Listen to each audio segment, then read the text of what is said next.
गीता में कृष्ण कह रहे हैं कि इस जगत को धारण करने वाला पिता माता पितामह जानने योग्य पवित्र ओमकार ऋक् साम यजुर्वेद भी ही हूँ पाई पैरा जी जगत जो जगत का सृष्टा पालन करता नियंता है उस माता पिता रूप ईश्वर का कोई क्या निश्चित दिन हो सकता है पाई क्या कोई भी दिन उसके बाहर होना संभव है पाई तब क्या अर्थ मदर्स डे का फादर डे अथवा टीचर्स डे का पाई सब नकली चेहरे हैं जीवन के पाई क्या इन्हीं माताओं के लिए मातृ देवी भव या पिताओं के लिए पितृ देवो भव आचार्य देवो भव कह सकते हैं पाई पैरा ये तो देवता हैं जो प्राण सूक्ष्म रूप से हमारे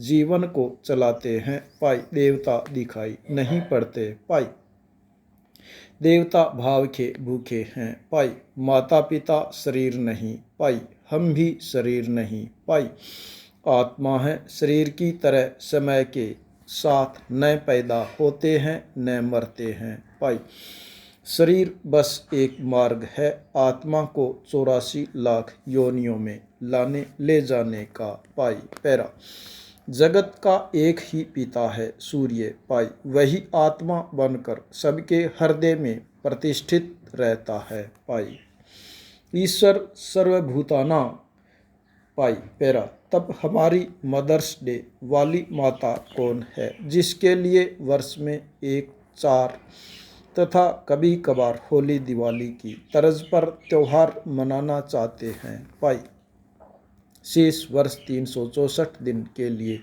चर्चा से बाहर पाई क्या पंच महाभूत की स्थूल देश की माँ कहना उचित होगा पाई क्या नवरात्रा में 9 दिन के अनुष्ठान की अधिकारिणी हो सकती है यह देह पाई यह देह तो प्राणी मात्र की हर मादा की होती है पाई कोई भेद नहीं पाई कार्यकलाप भी स्थूल दृष्टि से तो एक ही है पाई तब सभी प्राणियों की माताओं के लिए क्यों नहीं मनाया मदर्स डे पाई पैरा माँ एक सृष्टि तत्व है प्रकृति है जो पुरुष के संसार का संचालन करती है पाई पुरुष आत्मा को कहते हैं पाई सृष्टि में पुरुष एक ही है पाई अतः सृष्टि पुरुष प्रधान है पाई शेष सब माया है पाई माया ही माँ है पाई मात्र देवो भव पाई पैरा मानव योनि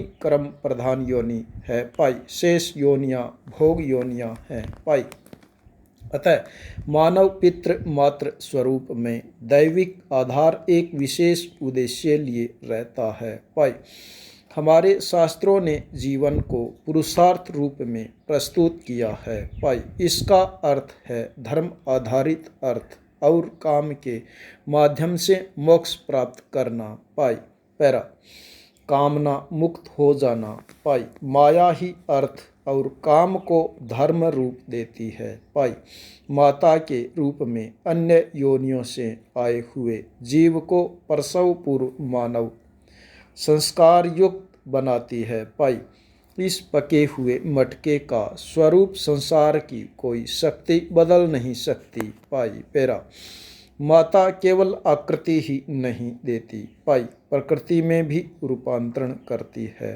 पाई अन्य मादा प्राणियों में यह क्षमता होती पाई संपूर्ण मानव सभ्यता की माता चाहे तो एक पीढ़ी में बदल सकती है पाई पैरा हर माता को गर्भकाल में अपेक्षित वातावरण नहीं मिलता पाई वह जानती है कि उसकी संतान में कौन सी कभी छूट तथा कमी भी रह गई है कमी चूंकि आत्मा के स्तर की होती है पाई संतान भी शरीर नहीं आत्मा ही होता है पाई पैरा अतः वह अन्न ब्रह्म या नाद ब्रह्म के सहारे संतान की आत्मा तक पहुँचने को रूपांतरित करने का प्रयास करती है माँ की लोरियाँ उसकी आत्मा का नाद होता है पाई पैरा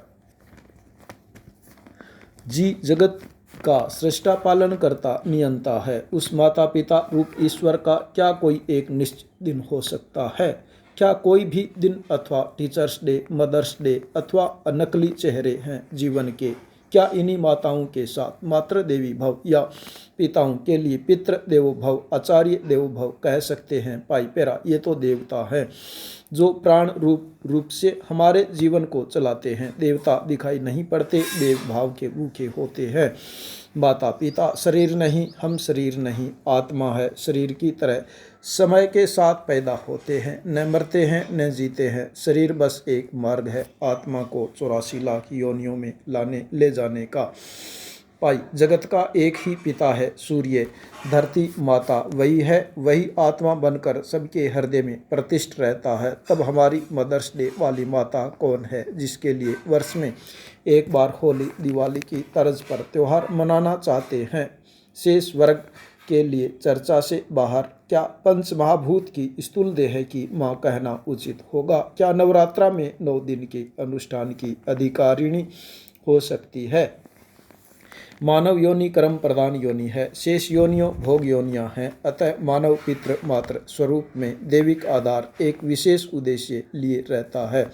हमारे शास्त्रों ने जीवन को पुरुषार्थ रूप में प्रस्तुत किया है। इसका अर्थ है धर्म आधारित अर्थ और काम के माध्यम से मोक्ष प्राप्त करना, लेकिन ऐसा होता नहीं है। नेक्स्ट, प्रदेश में 9000 बेरोजगारों की जल्द नौकरी मिल सकती है। द्वितीय श्रेणी शिक्षक भर्ती की राह में आ रहे पैच सुलझाने के लिए शिक्षा मंत्री ने राजस्थान अधीनस्थ बोर्ड तथा आरपीएससी व महाधिवक्ता को पत्र लिखा है।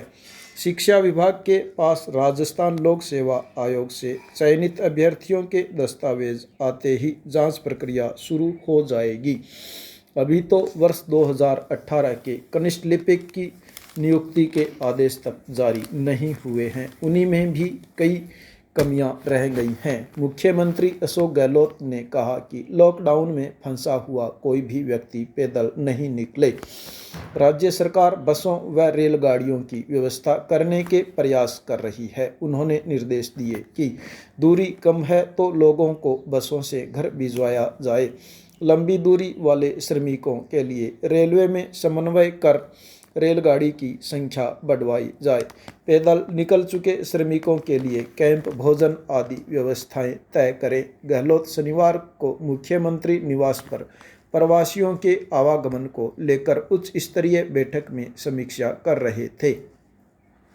होता क्या है, वर्ष 2020 का टिड्डी हमला शुरू हो चुका है। इस बार यह 19 दिन पहले 2 मई को ही भारत में आ गया था। पाक से यह अवश्य जोशीली टिड्डियाँ सन नागौर तक भी पहुंच गई है।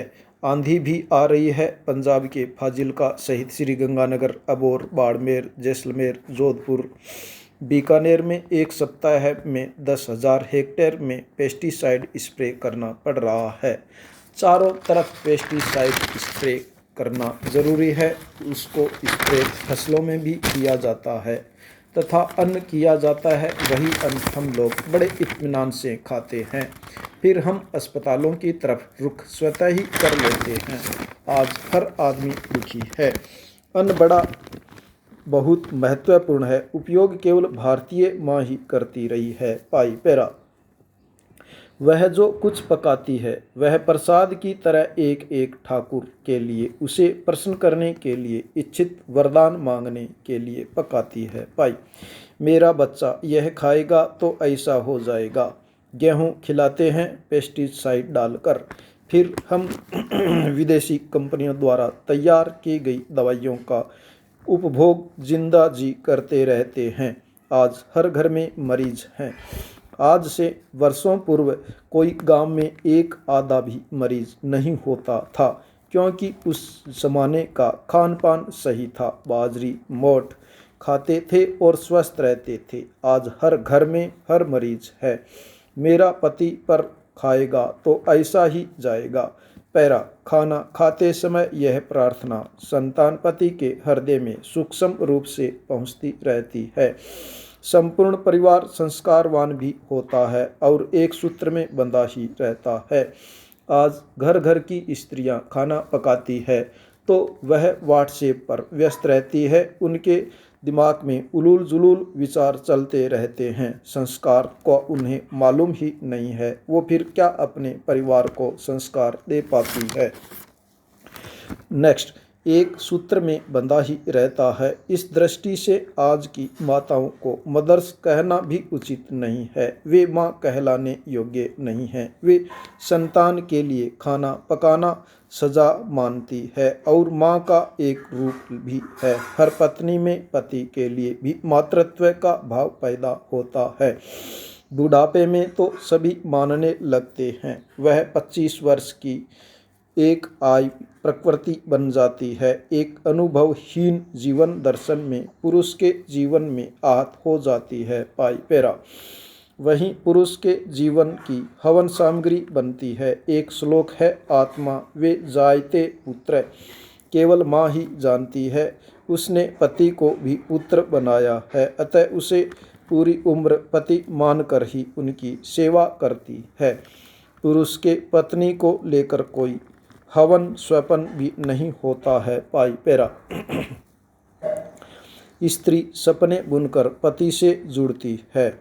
उसका पति कैसा होगा खूब समझती है। 50 की उम्र में उसकी निवृत्ति की है। इस गृहस्थाश्रम के 25 वर्षों में श्रद्धा वात्सल्य काम और स्नेह के छेनी हथौड़ों से पति की मूर्ति घड़ देती है, सपनों वाली। हालांकि उसका यह व्यवहार पति के मन में विमोह ही होता रहता है। यही पत्नी के माँ के रूप में उपलब्धि है।